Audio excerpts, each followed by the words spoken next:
मोहम्मद अफजल गुरु एक कुख्यात आतंकवादी जो 2001 में भारतीय संसद पर हुए आतंकवादी हमले का मुख्य आरोपी था, जिसे 9 फरवरी 2013 को सुबह दिल्ली के तिहाड़ जेल में फांसी पर लटका दिया गया। अफजल गुरु का जन्म जून 1969 में जम्मू कश्मीर के सोपोर जिले के डुआबगाह गांव में हुआ था। उसके पिता हबीबुल्लाह एक लकड़ी और परिवहन व्यवसायी थे। अफजल ने अपनी प्रारंभिक शिक्षा सरकारी स्कूल सोपोर से प्राप्त किया और 1978 में मैट्रिक की परीक्षा पास की। इसके बाद उसने झेलम वैली मेडिकल कॉलेज में दाखिला लिया, लेकिन वो अपनी पढ़ाई के दौरान ही आतंकवादी गतिविधियों में शामिल हो गया और 1990 के दशक में कश्मीर में बढ़ते आतंकवाद ने उसके जीवन को पूरी तरह से बदल दिया।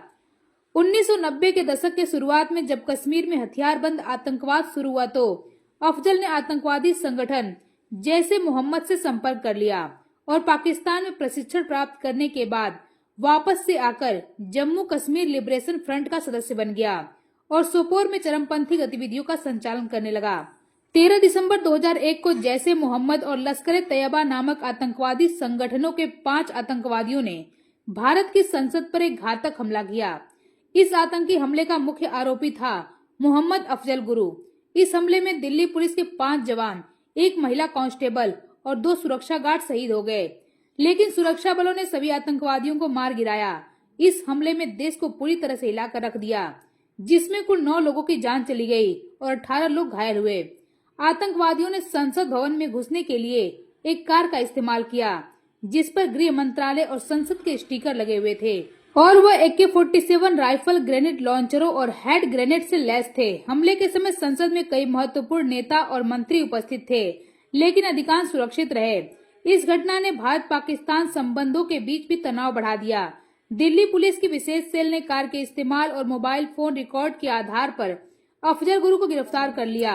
अफजल गुरु को 2002 में मौत की सजा सुनाई गई, जो बाद में भारत के सर्वोच्च न्यायालय द्वारा भी बरकरार रखी गई, लेकिन उसकी पत्नी तबस्सुम गुरु ने 2006 में तत्कालीन राष्ट्रपति APJ अब्दुल कलाम के समक्ष दया याचिका दायर की।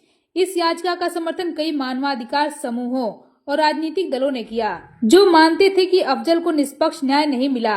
18 दिसंबर 2002 को विशेष अदालत ने अफजल गुरु को फांसी की सजा सुनाई। अदालत ने कहा कि संसद पर हमला उन बलों का काम था जो देश को नष्ट करना चाहते थे। सर्वोच्च न्यायालय ने 4 अगस्त 2005 को उनकी फांसी की सजा को बरकरार रखा। अफजल गुरु को 2001 में भारतीय संसद पर हुए हमले में उनकी भूमिका के लिए फांसी की सजा सुनाई गई। उनकी फांसी 9 फरवरी 2013 को तिहाड़ जेल में हुई, जिसके बाद उनके लिए कई दया याचिकाएं भी दायर की गई। इनमें से एक प्रमुख याचिका दिल्ली विश्वविद्यालय के प्रोफेसर विजय सिंह और तृप्ता वाही द्वारा दायर की गई, जो कि दिल्ली की पूर्व मुख्यमंत्री आतिशी मारलोना के माता पिता थे। दिल्ली की मुख्यमंत्री आतिशी मारलोना के माता पिता तृप्ति वाही और विजय सिंह ने 2013 में अफजल गुरु के लिए दया याचिका पर हस्ताक्षर किए थे और इसे रद्द करने की अपील की थी, लेकिन 23 जनवरी 2013 को राष्ट्रपति ने अफजल गुरु की दया याचिका को पूरी तरह से खारिज कर दिया।